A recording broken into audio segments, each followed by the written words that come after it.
नमस्कार, मैं हूँ doctor CB Yadav, assistant professor, department of public administration, Rajasthan university. और आज हम चर्चा करेंगे लोक प्रशासन की एक ऐसी संकल्पना पर जो बिल्कुल लेटेस्ट भी है, कंटेम्परेरी भी है और अभी हाल ही में जो आरएस की मुख्य परीक्षा का सिलेबस आया है, उसमें एक नया टॉपिक आया है और ये संकल्पना है नवलोक सेवाएं या न्यू पब्लिक सर्विस। तो न्यू पब्लिक सर्विस क्या है, इसके डायमेंशन पे हम संक्षिप्त तौर पर ही एक समझ विकसित करने का प्रयास करते हैं। देखिए दोस्तों, होता क्या है कि किसी भी जो संकल्पना का विकास है या कोई विषय है, उसमें एक साथ कई धाराएं या कई थॉट ऑफ स्कूल्स चल रही होती है। लोक प्रशासन में भी ऐसे कई थॉट ऑफ स्कूल्स एक साथ चले। जैसे पहले जो परंपरागत लोक प्रशासन था, उसकी प्रतिक्रिया के फलस्वरूप 1960 के दशक में एनपीए या नवीन लोक प्रशासन की धारा आई। तो उसी के समानांतर उस समय एक और थ्योरी चल रही थी जिसका नाम था पब्लिक चॉइस थ्योरी। फिर 80 के दशक में जब रोल बैक स्टेट की संकल्पना आई, तो उस समय एक नया कंसेप्ट उभर के आया, न्यू पब्लिक मैनेजमेंट या नवीन लोक प्रबंधन। और उसी समय जो है, जो नवीन लोक प्रशासन की जो धारा थी उसको काफी क्रिटिसाइज किया गया, लेकिन उसके समानांतर वो भी चल रही थी। अब जो नवीन लोक प्रबंधन है, उस नवीन लोक प्रबंधन की प्रतिक्रिया स्वरूप जो है एक नई कंसेप्ट जो है 2003 के बाद में, विशेषकर 2000 के बाद में लोक प्रशासन में उभरी है, जिसका नाम है न्यू पब्लिक सर्विस।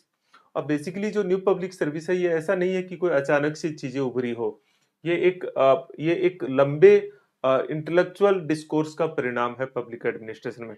थोड़ा अगर हम इसे देखें, चूंकि मैंने चीजों को थोड़ा लिख लिया है, तो नवीन लोक प्रबंधन की जो मुख्य रिएक्शन थी, विशेषकर जो उस उसके खिलाफ एक प्रतिक्रिया हुई, क्योंकि एनपीएम बेसिकली एक इकोनॉमिक पक्ष पर ज्यादा बल देता था, परफॉर्मेंस पे, इकोनॉमी एफिशिएंसी और इफेक्टिवनेस पे ज्यादा बल दे रहा था, मार्केट को कहीं ना कहीं ज्यादा प्रमोट करने की बात कहता था, और कहता था कि जो लोक प्रशासन है उसकी भूमिका जो है वो कैटालिटर, फैसिलिटर और प्रमोटर की होनी चाहिए, ड्यूअर की नहीं होनी चाहिए। और कहीं न कहीं लोगों को, जिनको वो सेवाएं देता है, वो उनको एज ए कस्टमर ट्रीट करने पर ज्यादा फोकस था उसका जो है।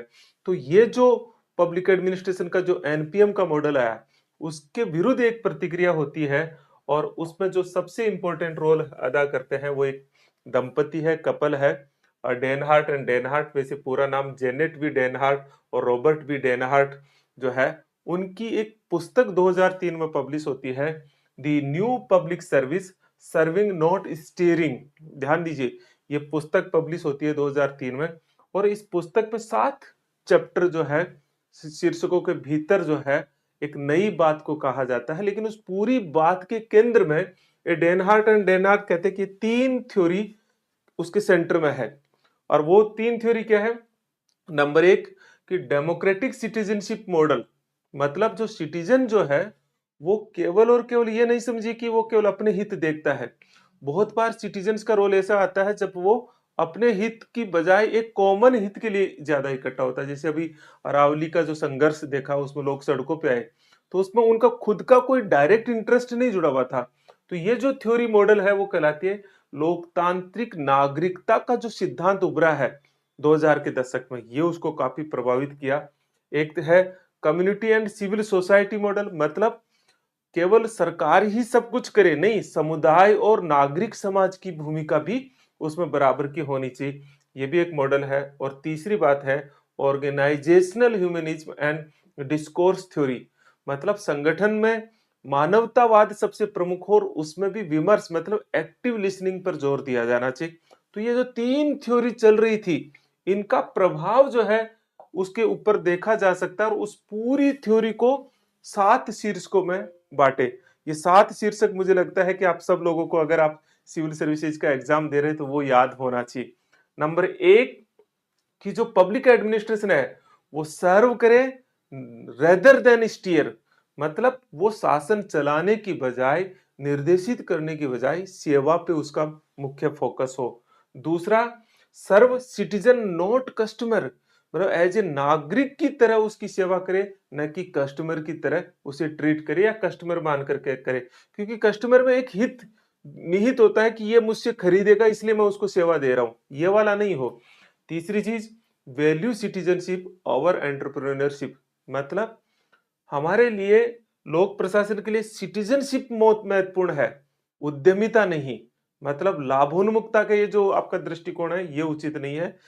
केंद्र में सिटीजनशिप की फीलिंग होनी चाहिए। और फिर कहते हैं वैल्यू पीपुल नॉट प्रोडक्टिविटी। लोग महत्वपूर्ण है, ये प्रदर्शन वाली बात, इकोनॉमी एफिशिएंसी वाली बात, ये महत्वपूर्ण है। लोगों का हित सबसे इंपॉर्टेंट है। और पांचवा उसका उसका जो एलिमेंट है वो है अकाउंटेबिलिटी इज नॉट सिंपल, बल्कि ये मल्टी फेस्ड अकाउंटेबिलिटी होनी चाहिए। केवल एक पे आप जिम्मेदारी न डालिए कि केवल सरकार जिम्मेदार होगी, सिविल सोसाइटी भी जिम्मेदार है, जिम्मेदार जो है वो समुदाय भी है, जिम्मेदार है वो बाजार भी है। तो मल्टी फेस्ड अकाउंटेबिलिटी होनी चाहिए। इसी तरह सीक द पीपुल इंटरेस्ट, ऐसे कॉमन हितों को खोजिए। प्रशासन को कहते हैं कॉमन हितों को खोजने का काम लोक प्रशासन को करना चाहिए और उसको प्रमोट भी करना चाहिए। लोगों को कॉमन हित खोजने में लोक प्रशासन को मदद भी करनी चाहिए। और इसी तरह से कहते हैं think strategically and act democratically, रणनीतिक तौर पर सोचिए और लेकिन काम करो वो डेमोक्रेटिकली, पार्टिसिपेटिव की फीलिंग्स होनी चाहिए, सबको साथ लेके चलना चाहिए। कुल मिलाकर के जब ये देख रहे होते हैं, देखिए 7 पॉइंट तो आपको पढ़ना होता है, लेकिन सरल शब्दों में एक समझ बनाना है। तो ये कुछ 6-7 शब्दावलियां हैं, उनको आप देखिए।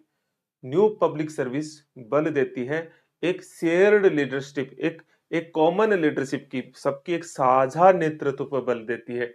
ये बल देती है कोलैबोरेटिव गवर्नेंस, मतलब सब मिलकर के लोक प्रशासन का गवर्नेंस का मॉडल बनाएंगे। केवल सिविल सर्वेंट नहीं, केवल सरकार नहीं, केवल बाजार नहीं, इसमें कौन आएगा, सिविल सोसाइटी भी आएगी, कम्युनिटी भी आएगी, सब मिलकर के एक मॉडल बनाएंगे। को प्रोडक्शन पे सबसे ज्यादा बल है, को क्रिएशन पे सबसे ज्यादा बल है। मिलकर के हम उत्पादकता लाएंगे, मिलकर के हम उत्पादन बढ़ाएंगे। लोक सेवा देने का काम केवल सिविल सर्वेंट का नहीं है, बल्कि सिविल सोसाइटी भी उसमें शामिल होनी चाहिए, सिटीजन भी शामिल होना चाहिए। को प्रोडक्शन, को क्रिएशन, सब मिलके बेहतर करेंगे, सबकी जिम्मेदारी है, मल्टी फेस्ड अकाउंटेबिलिटी है। और कुल मिलाकर के अगर हम इसे कहें, एक सेंटेंस में कहें कि न्यू पब्लिक सर्विस क्या है, तो ये एक शब्द पब्लिक सर्विस इकोसिस्टम, मतलब लोक सेवाएं एक पूरे इकोसिस्टम का परिणाम है, न कि केवल एक स्टेक होल्डर या लोक प्रशासन की जिम्मेदारी है। तो हम साझा नेतृत्व के तहत, साझा को प्रोड्यूसर द्वारा नागरिकों को साथ लेते हुए लोक प्रशासन का मॉडल स्थापित किया जाए। अगर और भी सरल भाषा में समझे तो हम न्यू पब्लिक सर्विस का तात्पर्य है कि हम नागरिकों की सहभागिता से, नागरिकों के लिए, नागरिकों के द्वारा ही अगर लोक प्रशासन संचालित हो तो उसे हम न्यू पब्लिक सर्विस कहते हैं। आई होप आपको समझ में आया होगा और नीचे कमेंट्स में जरूर लिखिएगा कि आप इसे समझे और कौन से टॉपिक और महत्वपूर्ण है जिन पे मुझे आपके लिए चर्चा करनी चाहिए। आज के लिए इतना ही। नमस्कार।